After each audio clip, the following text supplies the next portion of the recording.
சொல்றது, இந்த அதிகாரி மத்தொன்றை வேண்டாமல் பகவானையே வேண்டுபவன், அவனுக்குத்தான் பெருமாள் கொடுப்பார். நாராயணன் கொடுப்பர்னு சொன்ன வரைக்கும் நன்னாத்தான் இருக்கு. ஆனா ஆறாருக்கோ கேட்டா கொடுத்துருவாரா? தன்னையே விரும்பி எவன் வருகிறானோ அவனுக்கு மட்டும் கொடுக்கிறான். மற்ற பேருக்கு கேட்டதை கொடுத்துருவார்.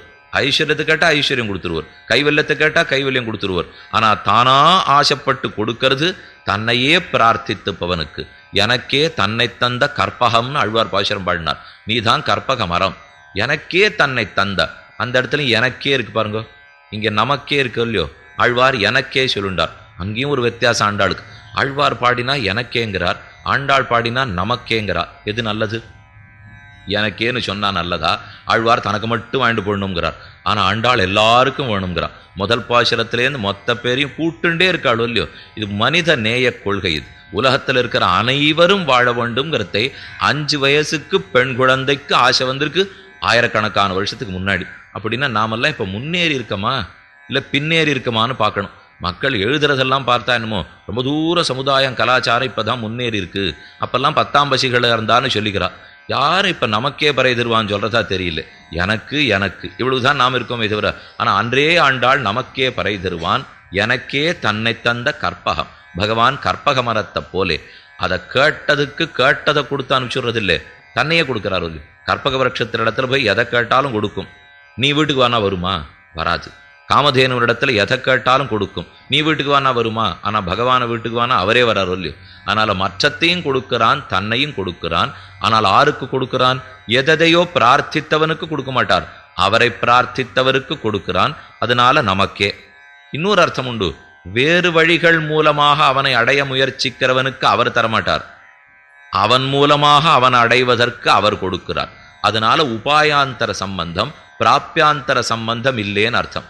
வேறு உபாயங்கள் சம்பந்தம் இல்லை. நான் கர்மயோகத்தின் மூலம், ஞான யோகத்தின் மூலம், பக்தி யோகத்தின் மூலம் உன்னை அடையணும்னுட்டு வரல, உன் மூலமாகவே உன்னை அடையணும்னு வந்திருக்கேன். அதில் அவருக்கு ரொம்பவே திருப்தி. அப்படி கூடவா இருக்கும்?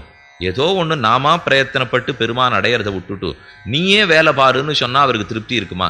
இப்போ சரணாகத்தின்னு சொல்கிறது பொறுப்பை அவர் தள்ள கட்டுறது, அது யாருக்குமே திருப்தி வராது இல்லையோ. இப்போ நூத்தனை நீங்கள் ஒரு காரியம் பார்த்துருக்கீங்கன்னா நீங்கள் பார்த்துங்கோ, அந்த பொறுப்பை எங்கிட்ட மாற்றினீல்னு சொன்னால் எனக்கு ரொம்ப பிடிக்காது. அப்போ என்ன வேலை செய்ய சொல்லிடான்னு கேட்பேன். அது என்னமோ தெரியல, மாறுபாடாக பெருமானுக்கு அதுதான் ரொம்ப பிடிக்கிறது. அந்த பொறுப்பை அவரதுன்னு எப்போ நாம் ஒத்துணுடுறோமோ அதுலேருந்து ரொம்ப பிரியப்படுகிறான் எம்பெருமான். இது என்ன உலக இயல்புலேருந்து மாறி இருக்கேன்னு நமக்கு தோணும். அந்த பொறுப்பை ஏற்றுக்கிறதுக்கு அவர் தயாராகத்தான் இருக்கிறார். ஏனெனில் நாம இந்த பொறுப்பை வகித்து முடிக்க போகிறது இல்லைன்னு அவருக்கு நன்னாவே தெரியும்.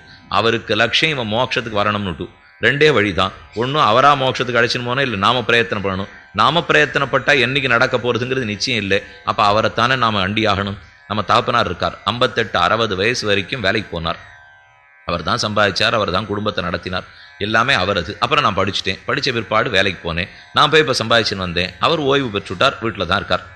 அப்போ இனிமேல் நான் தானே குடும்ப பாரத்தை பொறுப்பை நிர்வகிச்சாகணும். ஆனால் என்னமோ தெரியல, நீ குடும்பத்திலே பாருங்க, அது அடுத்த நாள்லேருந்து பிள்ளை வேலைக்கு போயிட்டு வந்து அவனே பொறுப்பை எடுத்துட்டு சம்பாதிச்சு செலவழித்து கணக்கு வழக்கு மொத்தத்தையும் பார்த்துண்டு இவரை தொந்தரவே பண்ணக்கூடாதுன்னு ஒதுக்கி வச்சுட்டு நீர் பாட்டுக்கு நிம்மதியாரும்னு விட்டால் அந்த தாப்பனாருக்கு அது பிடிக்குமா? அது பிடிக்கிறதே இல்லை. 1ஆம் தேதி எனக்கு சம்பளம் வாங்கிட்டு வந்த உடனே அவர்கிட்ட கொடுத்து நேற்று வரைக்கும் நீர் எப்படி பார்த்துருந்தீரோ இன்றைக்கும் அப்படியே பார்த்துக்கணும்னா திருப்தியாக பார்த்துக்கிறார். எப்படி தான் பொறுப்பு அவர்கிட்ட கொடுத்தா அவர் ஏன் சந்தோஷப்படணுப்போ? நாம் பொறுப்பை வச்சா தானே சந்தோஷப்படணும்னா என் பிள்ளைய நான் ரட்சிக்கணுங்கிற எண்ணம் அந்த தகப்பனார் உள்ளத்தில் இருக்கோ இல்லையோ. இது இந்த தகப்பனாருக்கு இருந்தால் அந்த தந்தைக்கு இருக்காதா? எவ்வுயிர்க்கும் தாயிருக்கு